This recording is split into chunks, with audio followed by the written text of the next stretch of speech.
Facebook. Okay. All right. Shayla. Hey, cousin. That's Wabu. Then all the hosts entered the Etherean ships, singing and rejoicing, observed by countless millions to come to wish them joy on their 6 years' visit to earth. Su said, "In thy name, O Jehovah, and by virtue of thy power vested in me, my host shall speed forth at my command." And Su stretched forth his hand, and the mighty ship of heaven turned on its axis, cutting loose from the high firmament, and it turned with great curtains and banners, sailing gracefully and swiftly through the blue ether. The music of her sinars swelled and rolled along on the spheres of many worlds, where dwelled countless millions of spectators, viewing the marvelous speed and power and brilliant colors of the great ship. When the ship came to the bridge of Chinvant and halted to take in the plan of the whirling earth, Su said, "Light of thy light, O Jehovah." And at once, as high as the moon and as bright as the sun, the illuminated ship stood for 3 days and nights to overawe the self-gods and warrior kings and murderers of the earth, whose plentiful souls in chaos polluted heaven, and then slowly entered the vortex of earth, for Su desired that both corporeans and atmospherians should witness the coming power, so that when the ship neared the disorganized horde, the self-gods and lords fled with their hosts and left their well-supplied kingdoms desolate and rushed down to the earth in millions to hide themselves. They ain't so big and bad now. I thought y'all was gods. Why y'all running down here to us to the earth? But the true gods and lords stood firm in their depleted kingdoms, fearing naught, but in faith that this Etherean ship was Jehovah's answer to their long cry for help from the heavenly spheres. And by their pillars of fire still standing, great Su knew where to land in the lower heaven. And when he neared the place, his Isinars chanted and the trumpeters played. And God and his hosts sent up rockets, displaying the 3 primary colors, and God's Isinars joined in, chanting with the host above. Presently, the ship of fire was at the place of landing, and Su, Jehovah's son, descended with his host of 100 million angels, led by Gusiviti, marshalless of the throne of Su in Israel. Su said, "Hail, O God of earth. In Jehovah's name, I come in power and wisdom." And God answered, "Glory be to thee, O Jehovah, that thy son hath come so far to bless thy bewildered kingdom." Then they saluted, and God said, "In the name of the great Spirit, come thou and honor my throne." So Su went forward and greeted by shaking hands. So Su went forward and greeted by shaking hands. And Su ascended and sat on the throne, saying, "I feel the light of the Father descending on my head." Presently, the all-light enveloped Su, and Jehovah's voice spake through him, saying, "Hear the words of thy Creator, my son, and rejoice because I have not forgotten thee and thy people. Behold, this is the hour of thy redemption from the trials of tetrarchs, which are run abroad in my dominions. Was it not worse than this in the olden time? And I came with my host and delivered them. I created man in darkness and gave to him no judgment, that the creation of his own thoughts might be for his own glory forever. But instead of beautifying his thoughts, he hearkened to tetrarchs and buries himself in darkness." Let's pull out my handy dandy highlighter.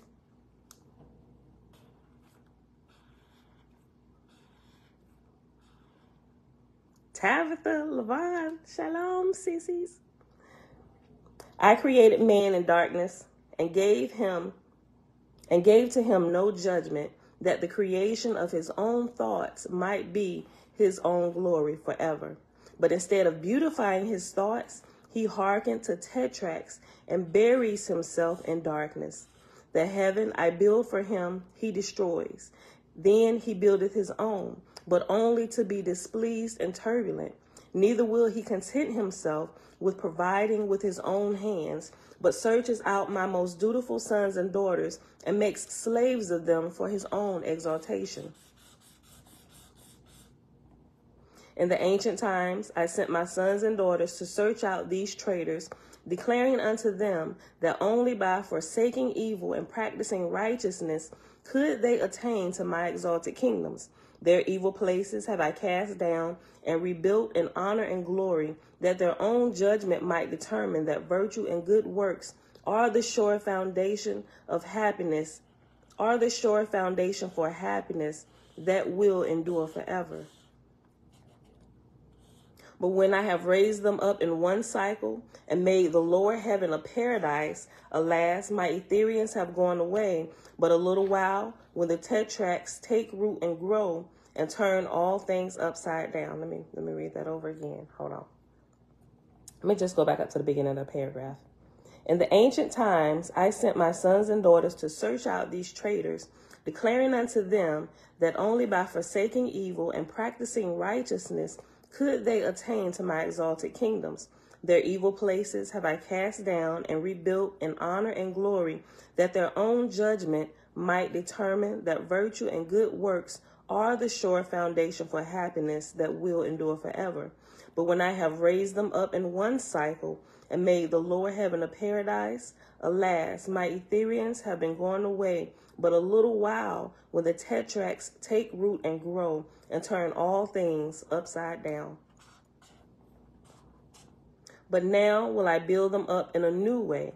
Yea, I will appropriate the evil to their own good in a way they dream not of.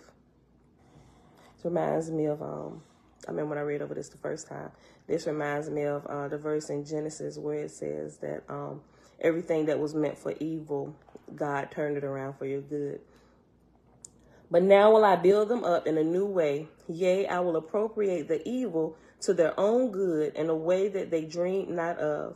The false gods and lords shall be arrested and brought before this judgment seat, and I will judge them by their own behavior and desires.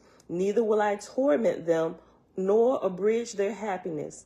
Send therefore, my son, thy marshals into the hidden places of these self-gods and lords, and say to them, Thus saith the host of heaven, Come, my son, and inherit a kingdom in Hada in thine own way. For lo, there is room for all, but that thou art not left behind, come quickly to Horeb.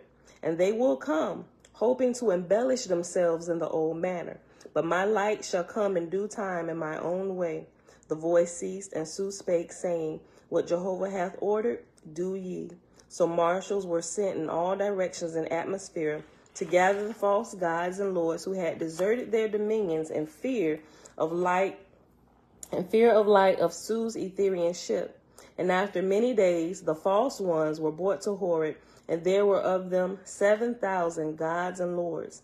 Now, when they were before Sue, Jehovah's son, and arranged so that all could hear and see, the light gathered about the throne, and Sue addressed them, saying, Hear me, O men and women. I have sent for you, and you are here. In this I am pleased. Know then that when I speak, that what I speak shall be in love and tenderness. Ye have deserted Jehovah's kingdoms, and it must be because it pleased you better than to remain. Is this not true? And ye also deserted your own kingdoms. For a little while they consulted together, and then answered, Nay, it pleased us not to desert our own kingdoms, but we were afraid. How are gods afraid, right? Elizabeth Weaver. Hi, Ray. For a little while they consulted together, and then answered, Nay, it pleased us not to desert our own kingdom, but we were afraid. Sue said, Who think ye I am? They answered, A god from some far-off world, but where it lieth, we know not. We desire to know who thou art. Sue said, I am but an angel like yourselves. Fear me not.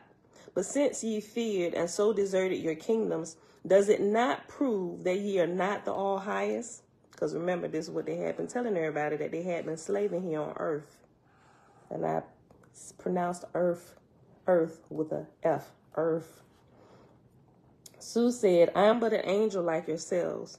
Fear me not, but since ye feared and so deserted your kingdoms, does it not prove that ye are not the all-highest? And do you not perceive that because Ye had no all highest, ye were divided and inharmonious. Hear then which I will say, and consider my words. I want not your kingdoms, nor anything you have, but that harmony may reign in heaven. I will give unto you every one of you more than you had, and add power unto you also.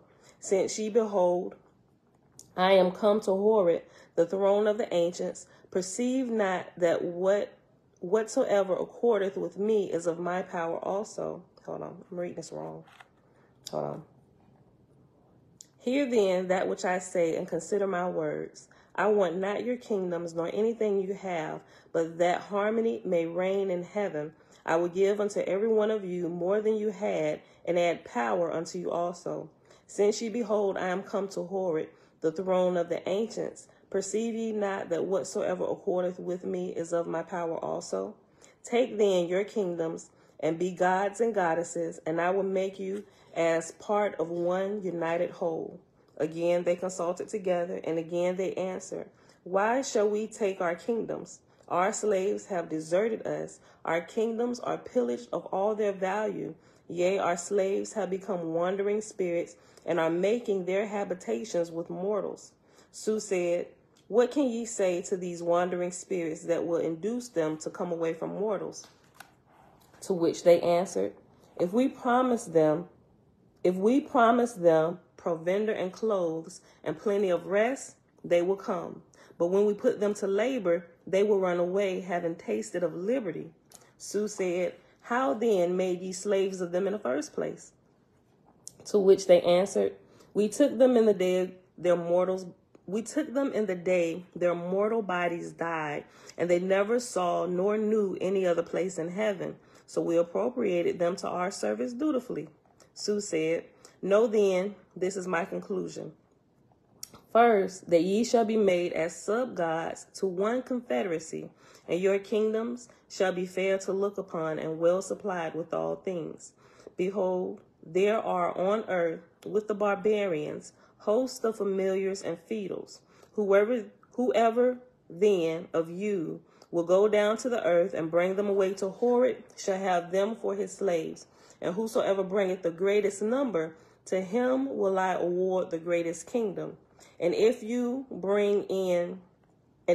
it be, hold on, these words so small.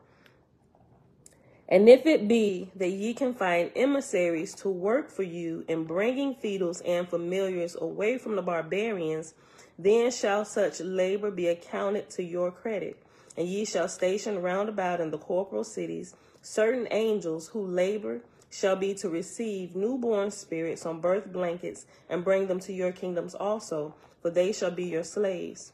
After that manner spake Su, and then the false gods and goddesses were highly pleased, and they divided themselves into certain districts over mortals and for the lower heaven, and were at once sent off to labor in their own way, and they were named sub-gods. Su said, These sub-gods have much weight with the barbarians, because they advise them in war. But behold, it shall come to pass, when the sub-gods have robbed the barbarians of their familiar spirits, the Ehim priests will have greater weight with them, and the sub-gods will desire to find favor in my sight, and so teach their slaves, which will cause them to emancipate themselves in time to come. Chapter 3. Jehovah spake through Su, saying, 2 states have I created open to all men, both on earth and in atmosphere, which are liberty and bondage.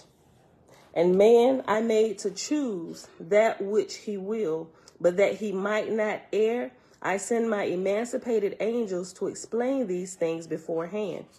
Even so are governments ordained by my holy ones, wherein ye may judge whether a government be of me or against me. I didn't even know I was going to read this today. In my little conversation, when I was explaining to y'all about the government, why not us? Why not us? Make the government full of light, right? I know a lot of people don't see it that way, but I'm just saying. I ain't saying keep an open mind, but consider all options, right? And how we can literally flood the earth with the light of Creator. Seriously, listen to this. Listen to this. This is so good. Let me go back. I'm going to start over. Jehovah spake through Sue, saying, 2 states have I created open to all men, both on earth and in atmosphere, which are liberty and bondage. And man I made to choose that which he will, but that he might not err, I send my emancipated angels to explain these things beforehand. Even so are governments ordained by my holy ones, wherein ye may judge whether a government be of me or against me. Let me highlight this in a different color.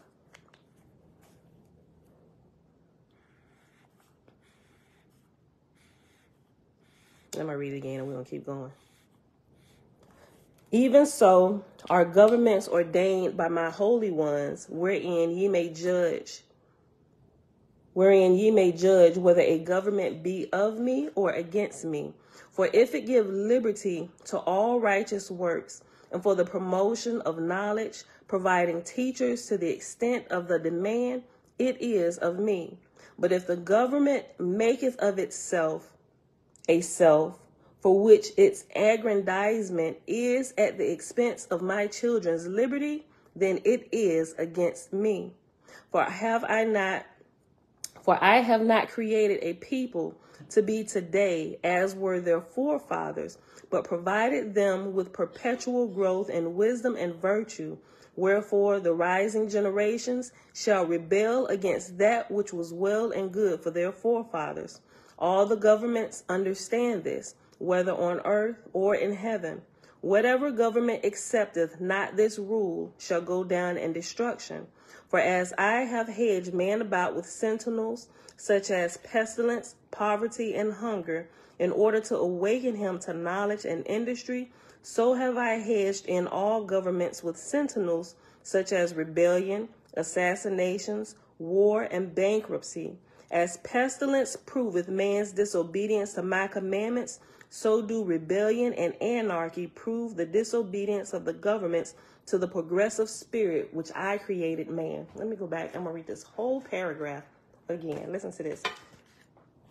Now, I could see a couple things that'll really be of, what's the word? Controversial, right? But it seems like that America, even though we feel that America and its government is full of shenanigans, and they are, right? But they're also full of some things that are truly good. There are some liberties that are granted, even though we don't agree with all the liberties that are granted to people to do whatsoever thou wilt. We just because our values, no, we don't, because that renders death and not life. But what the government has done in some situations, it has allowed you to choose how you're going to live. And it lays out the law. Like, up to this point, we'll allow this. But then at this point, this becomes a crime against other people, against whatever, property, whatever, right? They allow you, even though I don't agree with all the lifestyles, they will let you identify as whatever you want to identify as. Like, seriously, you can change pronouns, whatever. The United States allows that freedom. And at first it began to baffle me. I'm like, how in the world could they do this? But if they made people, just hear me out. If they made people, grown adults, if they made them do things, it would cause them to rebel. Think about it. People in slavery, it causes them to rebel. Back in the day with when slavery was at its height, when they were still like, boom, you my slave, and they labeled you as property, they rebelled, right? Because it literally puts a cap or a thumb on their freedom to choose for themselves. And so they rebelled. Some went along with it, but you always got them ones, backs tore up, missing limbs, because you tried to escape from massa, right? And it wasn't, although the majority of what we saw, it was black people, they were actually doing some of this to other races of people as well, who were not in cahoots with the slave masters, right? They don't really show a lot of that stuff, but they did do that to other people, and not just black people, right? So, but what the government has done, some people think, well, they should offer freedoms in this before they do freedoms in this. Well, you know what? You ain't inside of the government to help them choose, right? Or to help them lay out the law. So we really can't complain. You have a voice, or they say we have a voice. Even some people kick against that. Well, we can vote all we want, but they're actually chosen by the Illuminati. Whatever, right? Whatever, however you want to look at it. But the point still remains is that we have power in numbers, right? And even though it may be an uphill battle for the righteous to take over some of these positions, simply because of how many people who are, I ain't gonna call them wicked, but we just gonna use it. People who are wicked, who holds, and they not be full blown wicked. They could just be wicked because of those who are in position, and they feel like they're forced, and they don't want to kick against the prick, so they just fall in line. I would like to believe that if you had more people full of righteousness that stood up and weren't afraid to speak, you would have those. You would be a good example or a good baseline for those ones who are not as strong, and they teeter either way, depending on who's in power. Okay, well, I don't want to lose my job, so whatever he say gonna go. Yep, I'm gonna do this. I don't agree with it. I'm gonna let you know quietly, I don't agree with this, but I want to keep my job.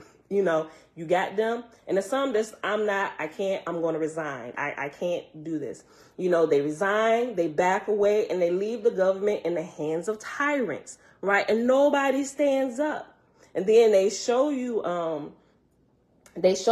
the different governments that are in turmoil all over the world, and the people that try and rise up against their government, and they kill them, and they bombing and killing their own people.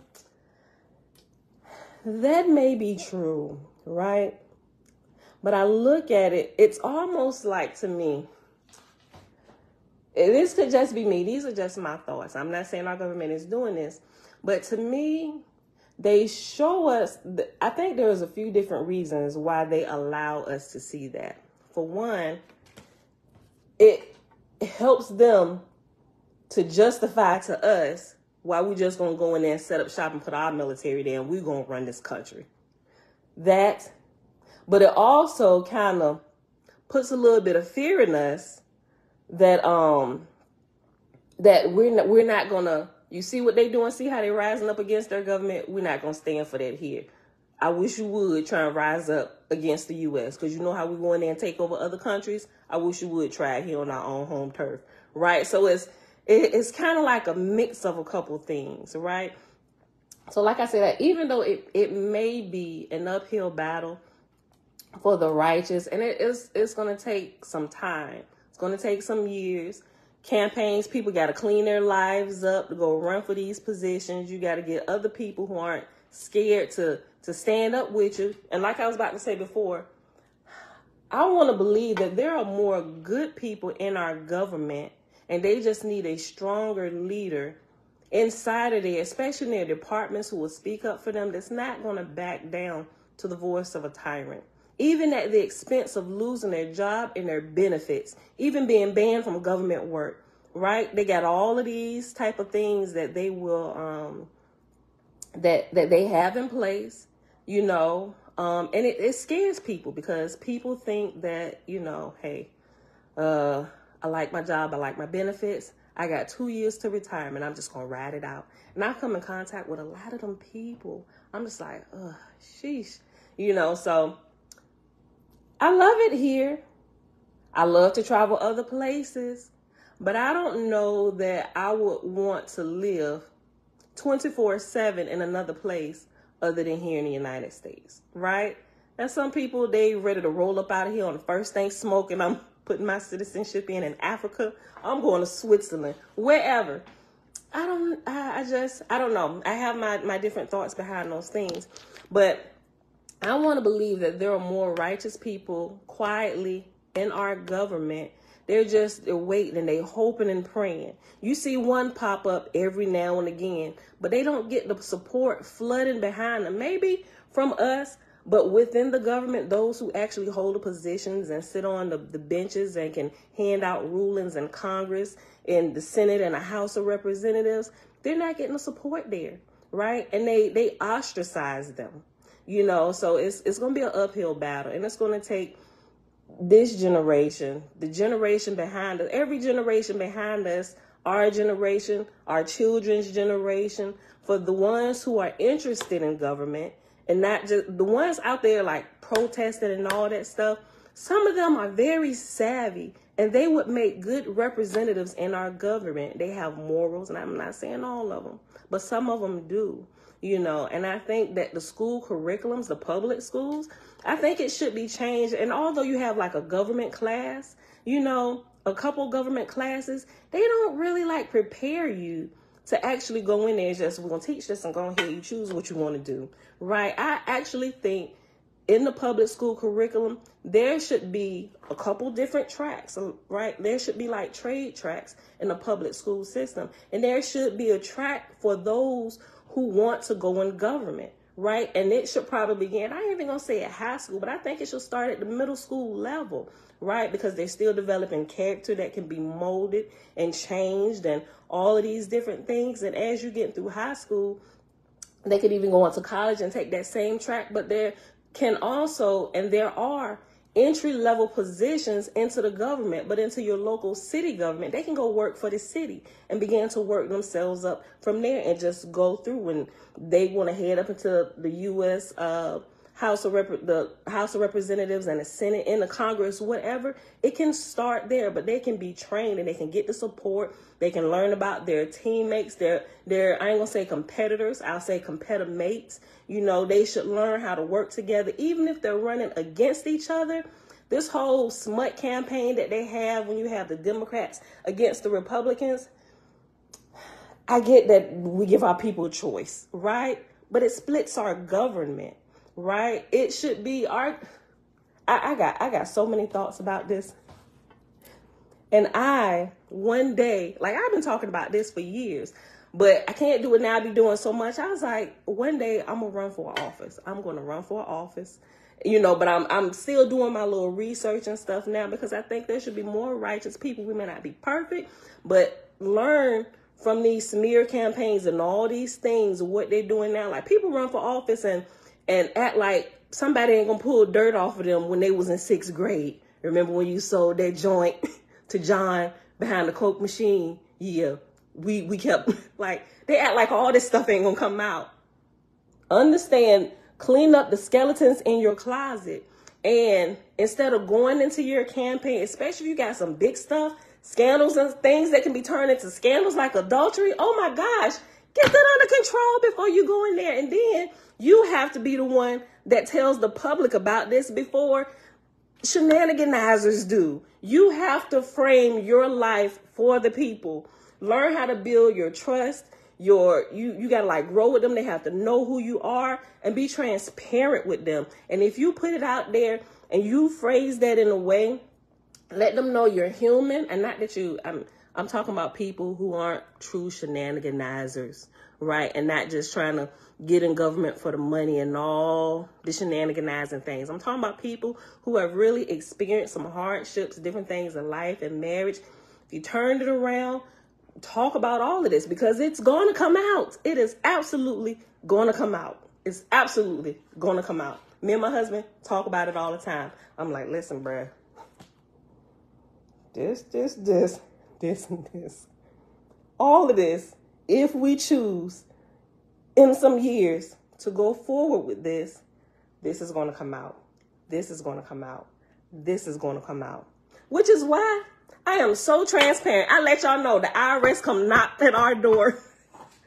We had audits. I let y'all know, like, listen, we didn't know what we thought we knew. We screwed it up, right? We made amends. We got it right. Got on payment plan with the government. All of this stuff, working with, like, seriously, don't try and hide stuff like that, because as we're growing and developing in businesses and on our jobs, sometimes we don't make the best decisions. and we have to pay for it. But you have to show that you've learned your lesson from the mistakes you've made, right? You have to show that you have grown and you're developed and you're somebody who can be trusted, right? Y'all done said all kinds of stuff. Hold on. BC, Brandon Carter. Shalom, brother. Happy day to you, wonderfully mysterious vortices of love and light. Yes. They're operating within a beast system. Don't mean we can't change it. I agree with that. We can change. We can change the system. We cogs in the all up in the system, right? If we get enough of us, if we get enough cogs within the system, it could literally, think about a clock and how it moves. You may have one little piece that breaks off or whatever, and it don't affect the big turning wheel. But if you get enough of these pieces, it can literally send it in the other direction. We just have to learn how to work together, right? A concerted effort of people who really want to see the system change. And not that there aren't people there, but with all the different stuff, the government, I ain't gonna say the government, I'll say some of the people within the government don't want to lose their position. So they use media, TV media, social media, newspaper outlets, all of this stuff to keep us divided so we're not unified. There's a whole bunch of things. You might say they used to teach civics, but took it out of the schools. Civics taught how the government is run. Yeah, I remember some of my civics classes. It taught how the government is run. But I think they should actually, and it could have been because you probably went to school, all your schooling in California, whatever. I'm not sure if they went a little bit further, actually preparing you, having representatives probably come speak at the school, different ones that were interested, getting internships, all of those things. And as you graduate, literally have positions waiting for you, getting in contact, putting in your resumes, all of this stuff while you're in high school, like kids do, sending in applications, doing all this stuff, community service for college. What about doing all this for the ones that don't want to go directly to college, if they want to go to college at all? What about entering into the government? The government, this local city governments have internships and stuff, And I'm not saying all public schools don't do that. Some of them do. They actually do. But it's hard how government works in our place in it. Yeah, but I think it needs to go a few steps further, quite a few steps further. But yeah, we have to use our teaching, definitely. But if it's more of us, so we get into that space where we're actually going to take action and not just sit and talk about it all the time, because I think that's one of the major problems. We get analysis paralysis and we just talk about the problem all the time. And I'm not saying that the people aren't out there trying to make a change, because there absolutely are. But it's more people that just want to sit around and talk about the problem and complain about the problem and do woe is me. And the people that are actually trying to get out there and put feet to the plan, they're overshadowed by the people that's content with sitting and just talking about it. And then they want to talk about you because you out there, and they pissed with you now because you're trying to get them mobilized. Come out here and help. Y'all just want to sit here and talk about how bad the man is. Let's go. If we can't find nobody, let's go apply for the positions for ourselves. But don't just go out there applying for positions all willy-nilly. Clean up your life. Make sure you actually understand. Read about your position description, what you're trying to go for, and learn how to operate within it with wisdom, right? Learn how to connect with other righteous people within the government, and not everybody. And there are competitors, right? I get that, but y'all hear me say competimates a lot. I like the term competimates because it lets you know I'm safe. I'm safe.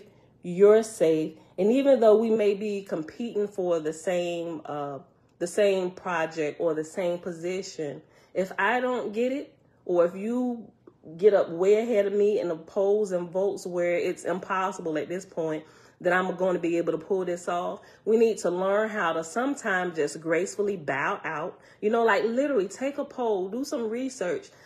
Am I lacking in something, or have I just not really prepared a good campaign? Have I not really connected with the people in a way that they can really trust me? Have I cause my campaign to fall behind in this way, and there's no way that I'm going to catch up. But some people, they won't even consider their ways. They just going to keep throwing money, dishing out money into their campaign, getting frustrated, and you still going to lose, right? When you get to that point, when you have somebody that believes the same way you do, y'all fighting for the same purpose, if it's at a point where you realize you can no longer win this, learn how to gracefully bow out and talk to the person instead of running like, listen, I'm a bow out, but I'm going to get behind you and I'm going to let all my supporters know that I'm going to endorse you, whatever, and they should. You can't make them, but this is what I'm doing.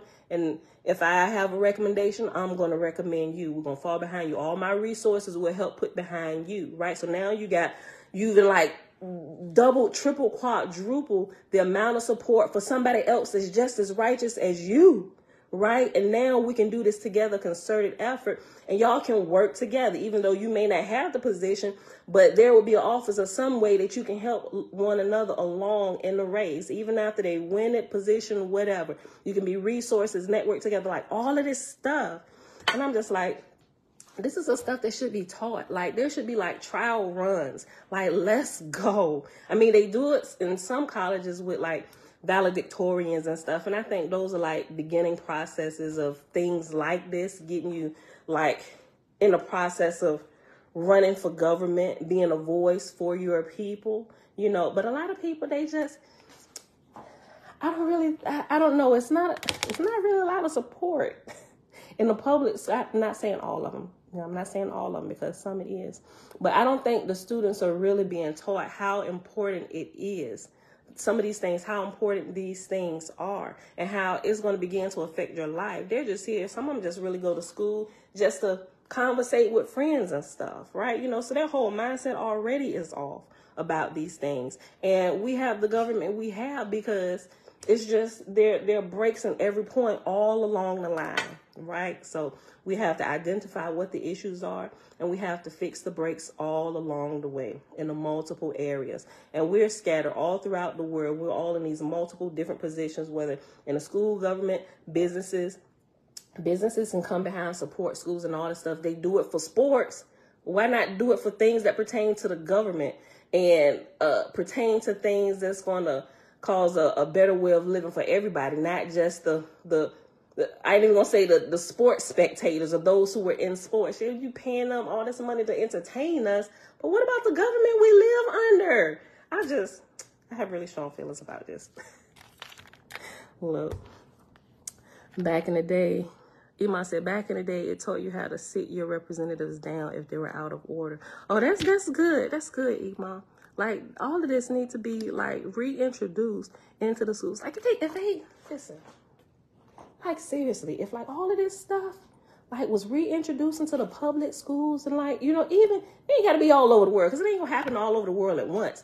If you found like a good community that you live in and the school is really supported by the parents and they do this, I mean, I would consider putting my children back in the public school system because of the training and the opportunities that are there. But, I mean, until that happens, I just got to kind of train them separately here at home, and the homeschool and all this stuff. We just go visit places and we'll talk about it. It's just all of this. We just got to do it from home. Either way, right? We still are a big part in that with our children, helping them.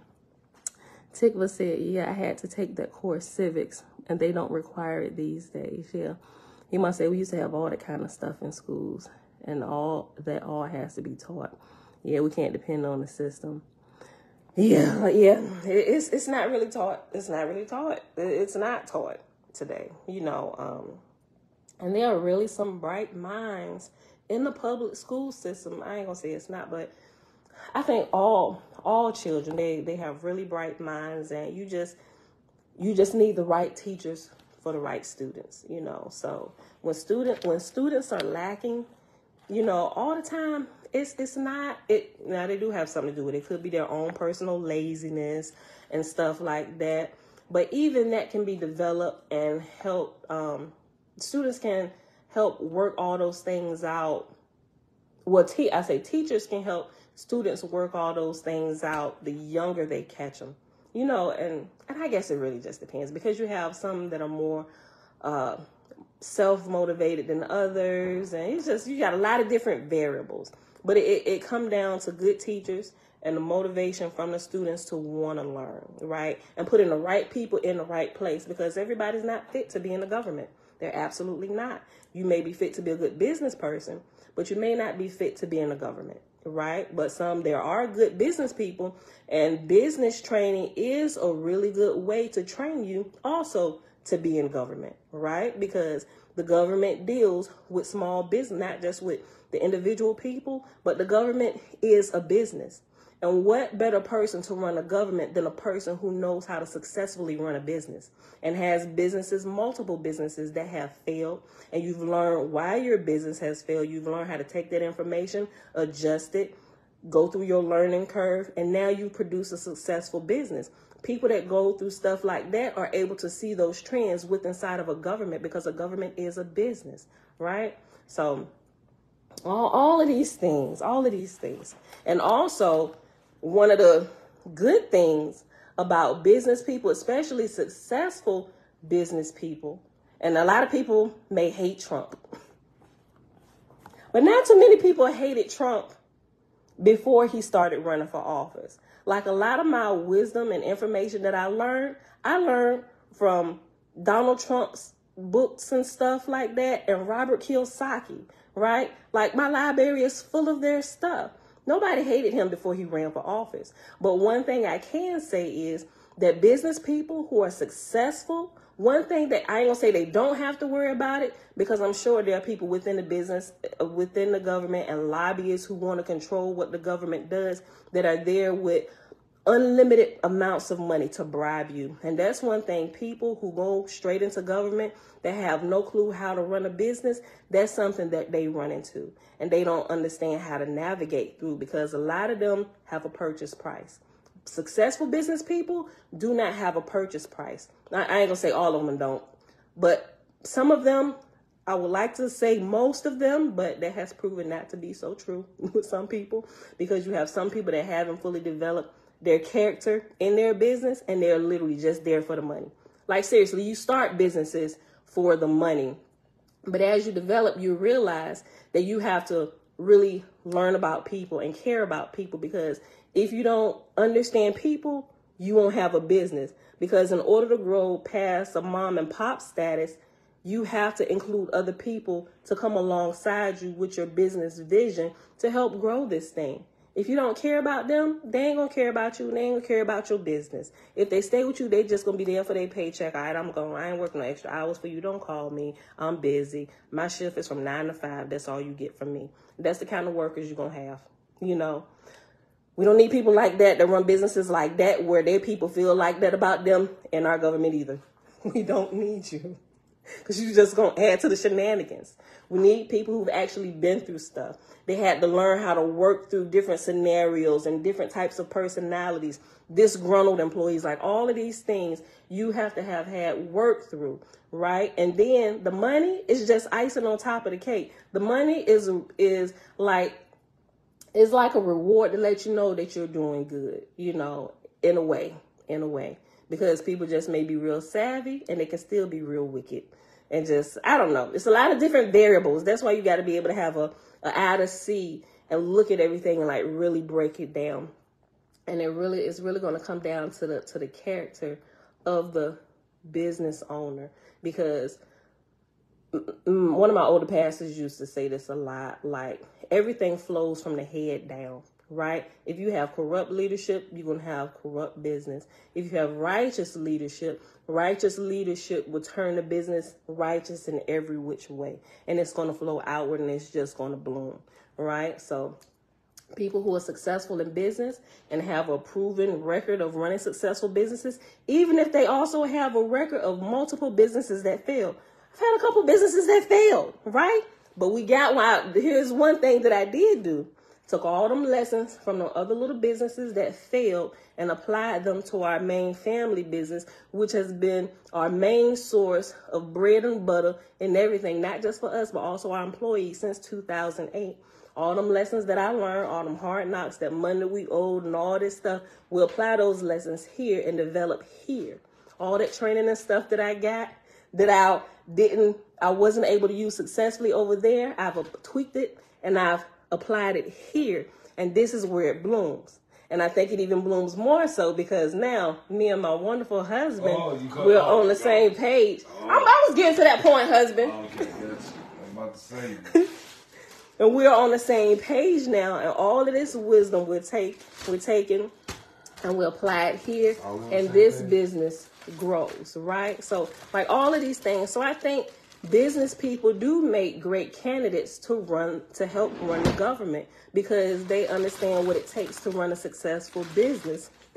But you can't forget, Don, he's awake. You can't forget about the people that help you be successful. Right, we talked about all that. Right.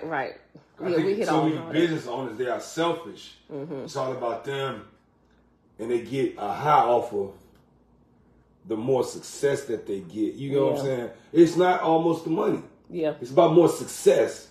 You know what I mean? Mm-hmm. That they forget people. Yeah. And in this world, you just can never forget people. You're going to always be around them unless you're going to crawl in a hole and stay there. Right. You know what I mean? Yeah.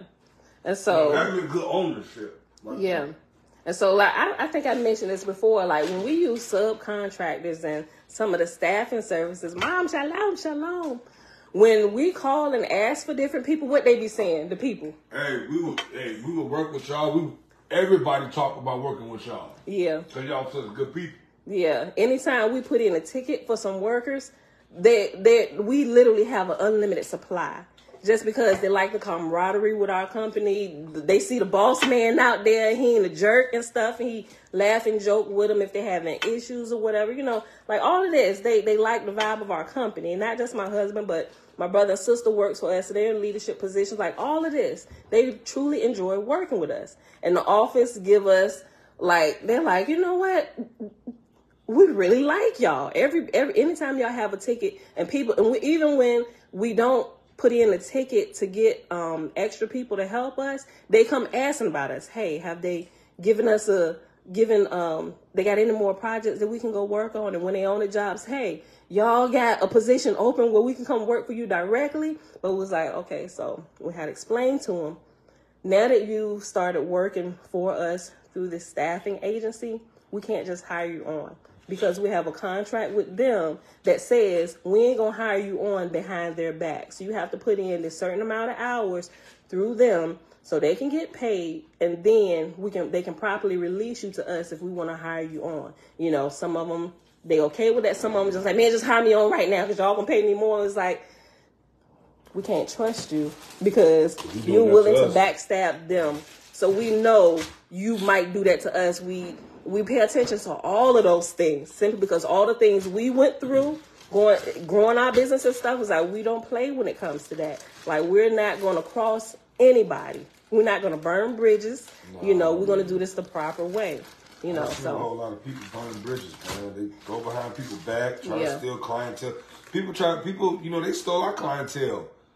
And, you know, I don't call people, argue with them. I mean, it's pointless, you know what I mean? I mean, y'all see all the things, so what am I out here fighting these battles for? So I don't say nothing. Yeah. And what happens? People go out here and try to get a cheaper price and get cheap work. Yep. And guess what? They end up calling us back. Calling us right back. Can y'all come get us out of this jam? I mean, I'll just be like, you know what? I really feel for you, but no, you got to call the person that you got to do it. Now our schedule is booked. You know, because we gotta, it tells us something. I mean, I get it. You out there and you got to get the best price for your company. But especially if you know somebody to work with us, you know, if they come back, hey, I can offer you a cheaper price because I do this on the side. What does that say about you accepting that? That's true. What does it say about you accepting that? Feathers flock together. And then you come back to us when they screw your project up and you want us to fix it. I'm sorry. We don't come in. We're not sloppy seconds. We ain't coming to clean up people's messes. Not when it happens this way. Not when it happens this way, when you had the opportunity to get us. Yeah, our price may have been a little bit higher, but we're excellent in what we do. You know, but now if somebody calls us and it's something we ain't had nothing to do with, they say, listen, we had this bad work. Can you at least come and assess it? We'll assess it. Okay, we can fix this out. We'll do it that way. But not when it happens the other way, when you steal somebody from our whole setup or whatever, and they try and backstab us and do all this, no. And a couple of them that did it, they jumped out there on their own. They don't even have their company anymore. because they thought that they could do it better than us, right? Get in a little bit, pay attention to what we're doing. See, but you don't have the support that my husband has. And you don't know all the resources that we have in the background. My husband's not going to be out there. He's going to be talking about all this. You know, they just see this black dude and his wife running this. Okay, wife, let's go do this. If they can do it, we can do it better. That's another thing. People, like I said, people do stuff for money. Yeah. It's not always about money as much really as it not. is about relationship building. Yeah. You know what I mean? Most people, it's more than money. They want to see you, I mean, really care about them. You know what I mean? Give their best interest, you know what I mean, consideration. That's what they want. But also, they don't want you, they want to see, hey, how you been doing? And how your family doing? How your husband doing? You know, they want to know these things. It's almost like an icebreaker. They want to break the ice first. Now, you can get all the work, you get all the money, man. They'll pay you your top dollar. You know what I mean? And we know that firsthand. Yeah. But, you know, it's not about, don't chase money first, man. Yeah. Because that's going to, whoo, boy, it's going to put you in a place that you don't want to be in. It's going to keep you lonely, you want to be kept. I'm telling you. Yeah. You're going to have to pay the captain. You're going to have hell to pay the captain. We've been in that position, too. What y'all doing? Oh, we literally, like, talking about this. You right at the end? Huh? You at the end? Almost. Okay. Almost the end of this chapter. Okay. Yeah. We didn't get into the Sing Gospel Peace. We'll probably read 1 or 2 little chapters from here because they're pretty short. But yeah. But thank you for your input, hubby. Jamia, hey girl, hey. Most people goes into the government office meaning well, but there is something about the institution that changes a person. Oh, Lord, there is, Tabitha. There is a gentleman, what is his name? Because I look at a lot of his stuff, and he talks about this and what they do. People who, they'll get you early, and if you're not aware of what happens when you actually get in there in the government, you'll realize that they tied your hands before you even ever officially took a position within the government. I'm like, oh, that's good to know. You know, so you'll start getting all the different kind of contacts coming out the woodworks and stuff, having you agreeing to stuff and like really trying to really befriend you or whatever. But it really, they don't realize at this point their character is being tested and it's under fire, but it doesn't look that way. It looks like you're creating good relationships and all of this stuff. But what happens is they'll start coming to you about charities and stuff. And what is his name? I'm gonna have to share it with y'all. It's really, really good. Y'all gonna have to look at it when you get a chance. But listen to how he explains this. And he has a YouTube channel that help people who want to go into the government, that's preparing to go to the government. You think you may one day, even if you don't, right? So there's some things that he's learned by working with different candidates and stuff and helping them clean up messes, PR, all of this stuff, right? And he tells that he's able like to backtrack and see where you got yourself entangled to where now when you actually take your office in the government, you can never open your mouth and say anything. You can't go against the status quo. And that's what's happened to a lot of people that's holding seats. You know, I was like, oh, that's really good to know. You know, so I'm going to share that with you. His name is right on. I was literally looking at one of the last night. But I'm going to share that with y'all. But that's what happened, right?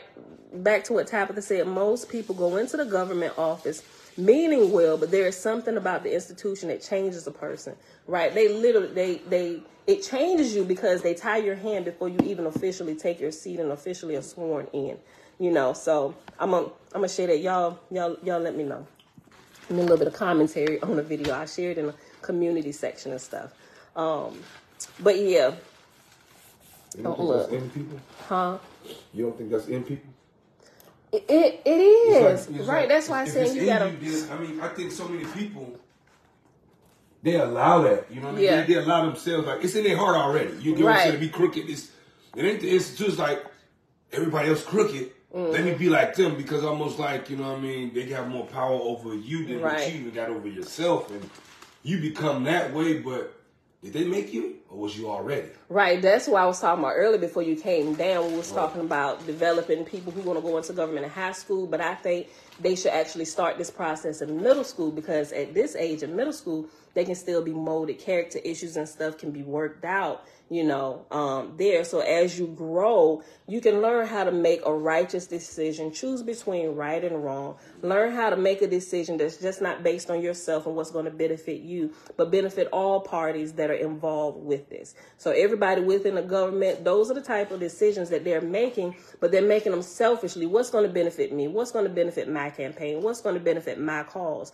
They want to make sure it's good for them, but they want to give everybody else the short end of the stick, the short end of that deal. And it always blows up in people's face, and they have to pay for that somewhere down the line, right? You got to be honest with people and let them choose. Put all the information out there on the table. So let's look at it. Yeah, this benefits you. This benefits me in a little bit just for right here at this point. But when we get down here, it's like, this is going to be really bad for me, and people have to, like I said, you just have to learn how to care about people. You truly have to care about people. And if this is going to be a deal, you have to have the strength and the character to walk away from something, even if it was your deal. If it's not going to be good for everybody involved for the whole duration of whatever this contract is, then you should have the character and the honesty and integrity to counsel that deal yourself, because you should not want that on your name. You shouldn't want your name tarnished in any kind of way, right? And most people aren't that way. I ain't gonna say they aren't that way, but most people that get in these positions, they're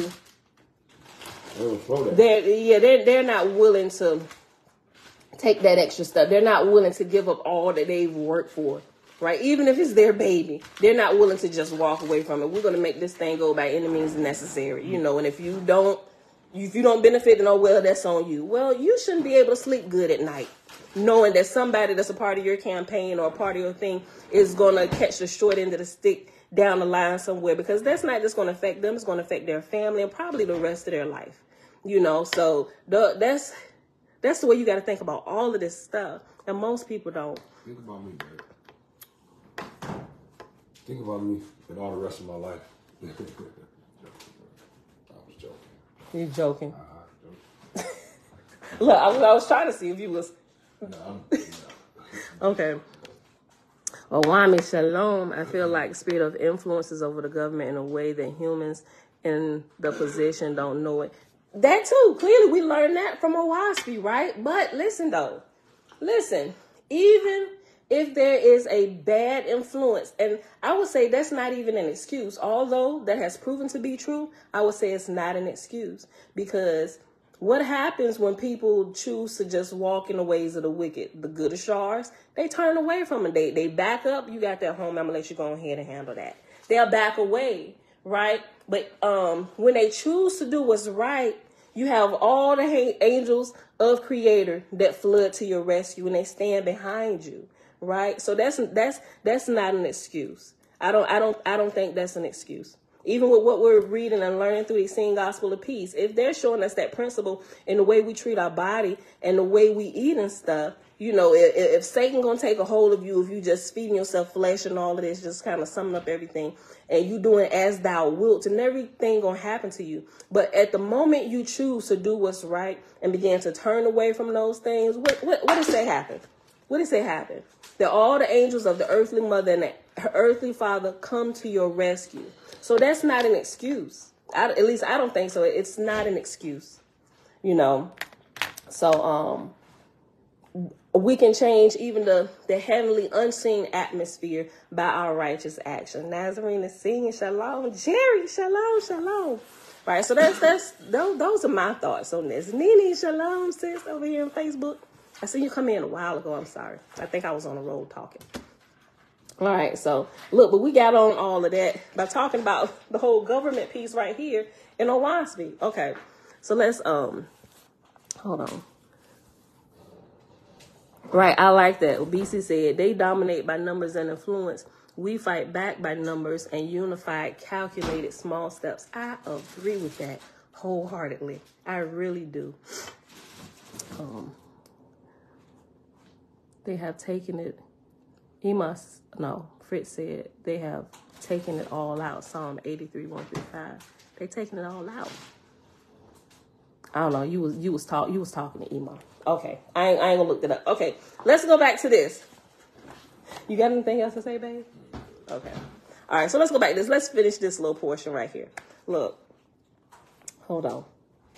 Let me just start over. Chapter 2 is not that long, but based on all we just talked about the government and stuff, like literally, I did not know we was coming upon this. So let me just read this. We're on page 85 of Romance of the Red Star. Listen. Jehovah spake through Sue, saying, 2 states have I created open to all men, both on earth and in atmosphere, which are liberty and bondage. And man I made to choose that which he will, but that he might not err. I send my emancipated angels to explain these things beforehand. Even so are governments ordained by my holy ones, wherein ye may judge whether a government be of me or against me. For if it give liberty to all righteous works, and for the promotion of knowledge, providing teachers to the extent of the demand, it is of me. But if the government maketh of itself a self, which is for the aggrandizement, which is aggrandizement. Hold on.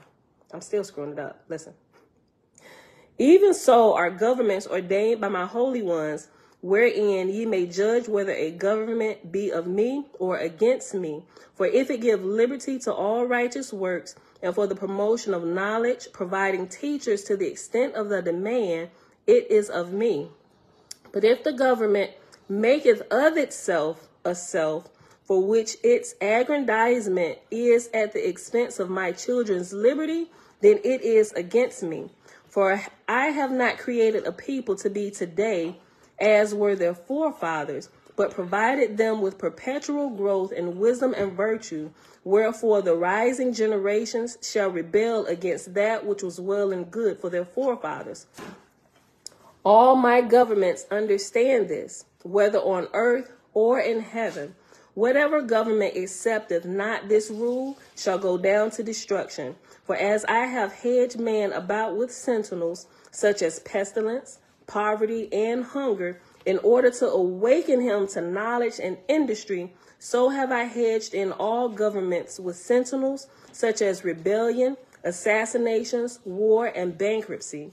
As pestilence proveth man's disobedience to my commandments, so do rebellion and anarchy prove the disobedience of governments to the progressive spirits for which I created man. And that's what we paused and started talking about all of this in our government and all this stuff, right? So those are indications, war, destruction on a bigger scale. That should be an indication to governments that something is wrong with the government, right? We ain't doing something right because war is breaking out, anarchy, rebellion, all of this stuff. But to the individual person, when pestilence comes upon you, all of these different things, it should cause you to stop and take note and consider your ways. What am I doing wrong? How did I get sick? What am I doing? What am I not doing? Right?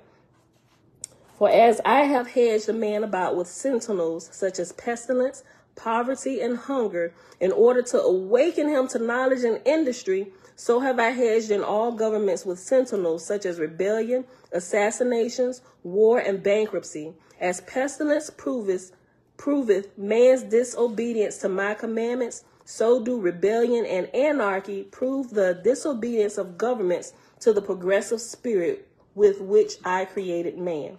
The self-God saith, I will make a strong government. By armies and cruel masters will I bind the subjects in my dominions. And he draweth up a multitude of laws, and heaps up books to explain the laws. And he says, behold, how wise I am. Behold the great wisdom of my judges. Behold the great learning of my books. Behold my most perfect laws. Behold my armies that stand behind all and in great power. But when a ship of fire appeareth in heaven, his kingdom is destroyed like a spider's web. For instead of choosing his creator, who is strong, he erecteth things that were as nothing. As thou hast apportioned to the self-gods to take kingdoms, suffer them to hedge themselves about with a multitude of laws, but thou thyself shalt have no laws, save the rites and ceremonies which thou shalt adorn with music and processions. And it shall come to pass that the dominions of the self-gods will prosper for a season, and they will. for the sake of self-glory, deplete mortals of their familiar spirits and feels. But in time after, their subjects will tire of the laws of the self-gods, and hearing that thou hast no laws, save rites and ceremonies, they will come to whore it of their own accord, and thou shalt make the nurseries, hospitals, factories, and places of education into places of delight and recreation. Su called the council and his own host from labor to recreation for one day, and the people mingled together rejoicing, for with the Etherians, with the host of Su, were so many who had been earthborn many thousands of years before, and their assurance of the emancipated heavens above had greater weight with the atmospherians than anything that others could say. Then Su and his host visited the earth and atmosphere and returned again to Horeb. And Su said, Behold, a time cometh in all the atmospherian heavens when the discipline of former days must give way to something new. And such a time is now in this kingdom. It may be likened to a young child that hath been led by the hand for a long time, but now hath become strong of limb, so as to walk alone. For this purpose hath earth been brought through the fields of Israel, and my hosts are come with music and wisdom. Hear then my decree, O God of earth, and thou shalt be the most blessed of gods. Send thy messengers into all parts of the atmosphere, proclaiming a recreation of 10 days of music and dancing and marching, and with pageantry and feasting. And that, my beautiful people, is where we are going to pause at today with the romance of the red star, or the romance of the earth, which is another name for a WASP. It's just written under another title by other authors who had access to the plates that were typed by John B. Newbrough.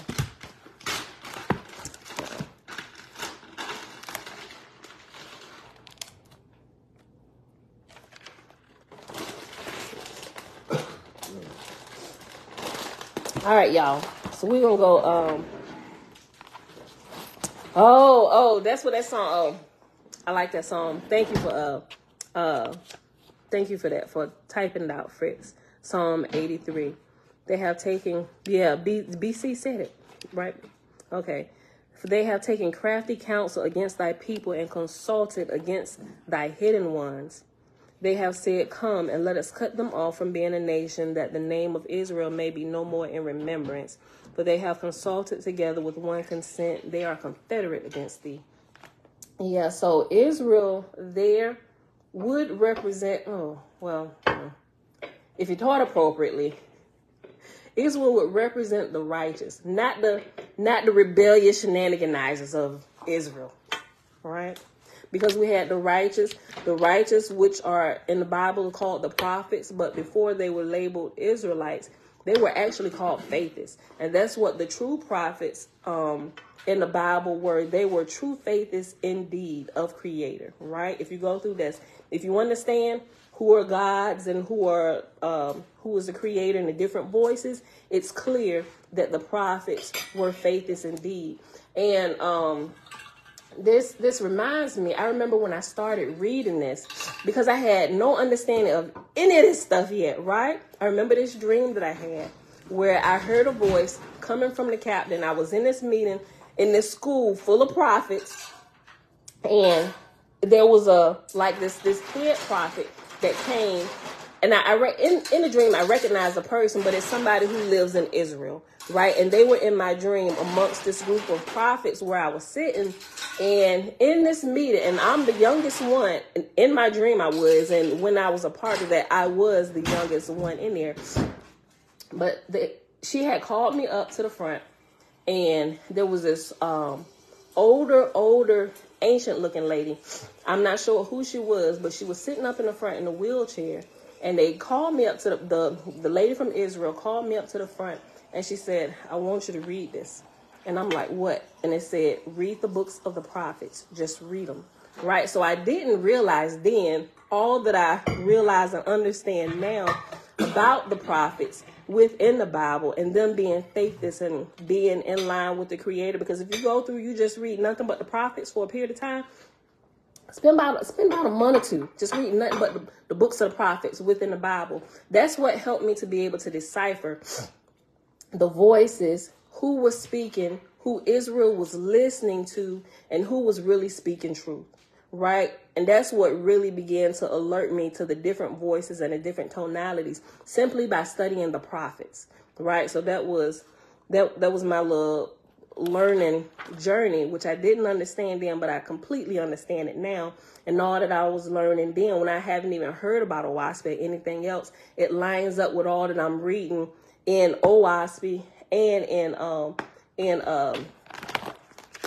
it's saying Gospel of Peace and some other things, right? So that was like my hidden teachers teaching me without just telling me everything up front, because if they would have mentioned OWASP, I probably would have pronounced it wrong. I'm like, what in the world are you talking about? I wouldn't have understood in it. So that was my journey to go through and begin to assimilate a lot of this stuff that I understand now. It's possible you were in a celestial court getting a download. It is. It's possible. It's possible, right? It's possible.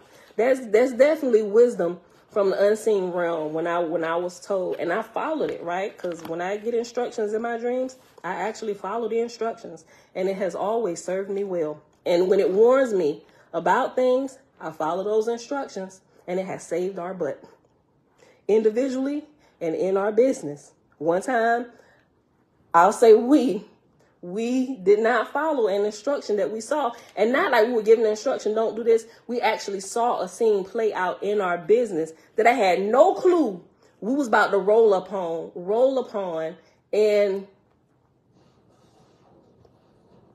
the 3 weeks max from the time I had the dream, I had no clue that we was about to encounter this particular situation that I had dreamt about. I wasn't present, but my husband was. But I told him about the dream. So it should have clued him in when he rolled up on the situation, right? He didn't follow. He didn't think. I don't know if he didn't think about it or what. But I tell you one thing, that's when he realized, oh shoot, I might want to start listening to the dreams my wife tell me about. I kid you not. And when when we didn't follow that instruction, we lost one of our biggest clients, right? And that client at that time was our main client and bringing us in almost $400,000 a year from this one contract. Boy, you talking about somebody going through hard knocks for the next year. Oh boy, we learn by the things we suffer. I ain't get on my husband. Although I wanted to choke him out inwardly, I had to pull myself together. I'm like, babe, it's going to be okay. Yeah, let's let's go back and, we had to do some cleanup and different things. Somebody got fired because we associated with them for our projects. They kicked us out, but I'm glad. See, here's the thing. Here's the thing about having good character, right? Here's the thing about having good character, like truly having good character and building relationships with people. What we did not know was there was somebody on the inside during this whole time, just like watching us, watch our company, how we act, how we deal with people, how we deal with the projects, the paperwork and all this stuff. They were like watching us, and then we didn't know that they kind of went for bad to us when they kicked us out, when they kicked out their project manager. They was like, I don't think that that's something that they would have done. And true indeed, how he assessed it right. Because there was, I ain't gonna say there was, when it come down to it, I'm gonna just say we, because it's our company. I'm gonna just say we made the decision to listen to the project manager and just kind of follow his leading, right? Okay, let me give you, listen, just in case you got a business, listen. It doesn't pay to do any kind of under the table business, underhanded business in any kind of way, right? This could also be put in the field of like bribery. If I look at it, if I was the one judging the case, I would have looked at it as bribery, and I would have did the same thing, right? And I wouldn't have cut any kind of slack, because you would think that this is common sense, right? But the weight that this particular person held, and mind you, we young, this is one of our biggest clients. This is bringing in the biggest amount of money for our company at this time, and we were still like pretty young. This was like 2000,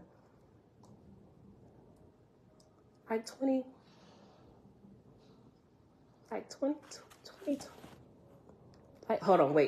What child? We was living, Josh. This was like 2009. Josh was born in 2010. I remember because my husband came in with that face. He sat over there on the couch in our bedroom. Yeah, Josh was the baby. So Josh is 12 now. Yeah, so this was like 2010. 2010. Oh my gosh. One of the worst time in business for us ever. 2010. Okay, so this project manager, I'm be careful while I'm explaining this. Okay, so this particular project manager for this company we had this project for, although we are our own project manager, they assign a project manager as well, right? So this particular project manager, my husband had built a relationship with him, like we always do. Real cool guy, right? That have lunch meetings, going over different projects, go through whatever, looking over the plans and all of this stuff. But he had found a loophole within his company to where they allow them to see the cost of projects and stuff. So if they understand what the budget is, how much is available to give to the subcontractor. Now, you're not supposed to share this with the subcontractor. They're supposed to be put in their price, right? So say if we got, let's just say, if we got $20,000 in this project and we bid $10,000, well, there's like $10,000 left for the company, right? So with him understanding this, he decided to start giving a little bit of insiders information, right? This is so bad. This is so bad. He started giving a little bit of insiders information, right? And let them know, okay, so we got this particular amount in the project, quoted for this, and then give me like $500,000, but you write the check to me directly. And as soon as I heard about it, I'm like, yep, absolutely not. We're not doing this, right? I just always been that way. It hit me deep down in my shop, and I was like, babe, I don't think don't do that. He was like, man, no. He said he already worked all this out. He said he'd be doing this with all the contractors that come. This just how, to make sure the projects stay good and stuff. But I'm like, aren't they're project managers. This is what their position description says that is their job. Like, this is what the company pays them for. I say, no, this is illegal. I'll tell you in a heartbeat, it's illegal. No, I want no parts of it. We are not going to do that, right? But this brought a real big divide between me and my husband. But also, you have to understand, my husband kind of comes from the street, drug dealer, so you're looking to make a profit, flip this, flip that. Oh, I'll cut you a little bit of this, and you do this, and we watch each other back, whatever. He was used to that type of stuff, doing it all the time. I'm like, we can't do that here. We can't. He said, babe, we got this under control. You just handle paperwork. Let us handle out here in the field. You're going to pull the man card. You the little wife. Be quiet. Just invoice. Like I say, invoice, right? So, I'm trying to keep the peace at the house. I'm like, oh, Lord, I need to go on an emergency fast. Jesus Christ, are you listening? Like, seriously. Because I'm like, man, do you know how, like, if this goes wrong? He said, it ain't even like that. You act like we this big whole corporation and stuff, like all this. I said, but we could be one day. We could be one day. We should always be full of ethics all the time. Like, seriously, look, I was full-blown Christian. Don't judge me.